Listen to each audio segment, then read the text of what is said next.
Okay, now there are different variations of this particular technique, okay? One of the techniques that you can do, come to Chudon real quick, and as he's moving to Chudon, and let's say that we're coming in here like this, I could take like a branch and throw it up into the eyes and then come in with the ski, you know what I mean? Like there's things that I could do that way, all right?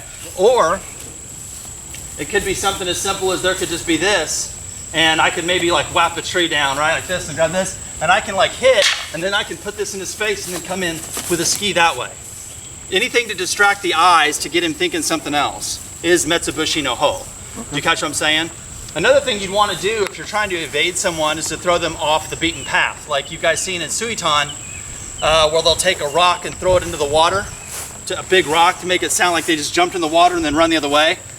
If I'm running and I want them to think that I might have hid behind a bush, I might run over here, you know, and shake this really hard and then run this way and get behind those branches over there to make someone who's pursuing me think they're over there. You know what I mean? She's behind that bush, you know, and then that gives me an opportunity to get a visual on the target and then figure out the next plan of attack.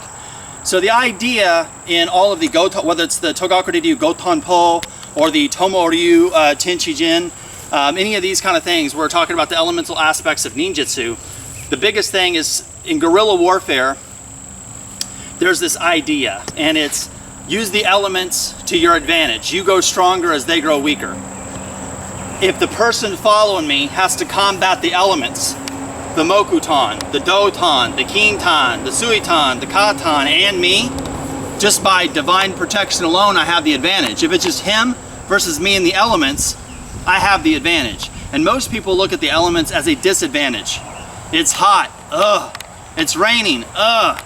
It's whatever, it's cold, you know, this is so thick when we walk in there, but if you use that to your advantage, not a disadvantage, then you grow stronger as they grow weaker, because they're looking for you, they're not looking for the element, right? I think, you know, you see a lot of those kind of techniques when we look at like just history of war, right? History of warfare, you see a lot of these guerrilla tactics like in Vietnam War and things like that, where they build certain things inside the ground, certain traps inside certain hollows, using the elements, you know, small little groups, you know what I mean? And that aspect of ninjutsu is really important.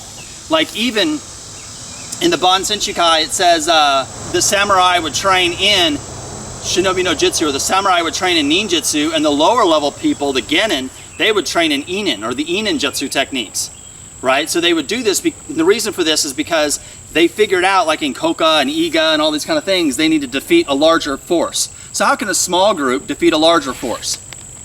Well, they thought to themselves, well, we need to use flexible, we need to be flexible. We use flexible techniques.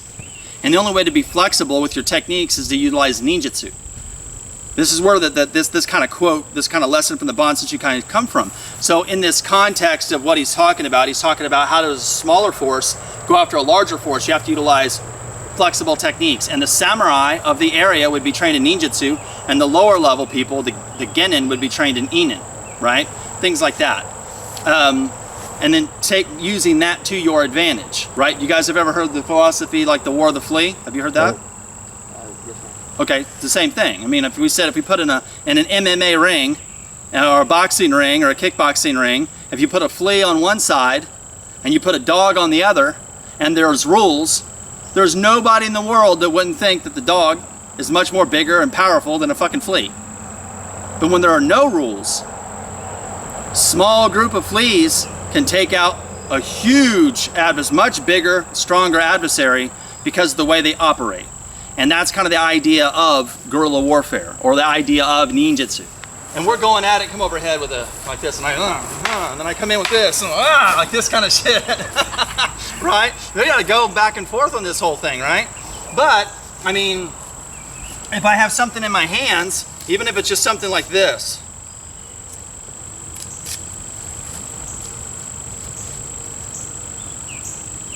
right? This is still Mokutan. It still comes from the earth. Go ahead, overhead cut again. Come on. You see how I'm saying? It makes for a much like, holy shit, you know, and then you can come in and get what you're looking for. You know what I'm saying? And it just, so it doesn't, you don't have to do this idea of like, you know, this face-off fighting. You just, the end justifies the means.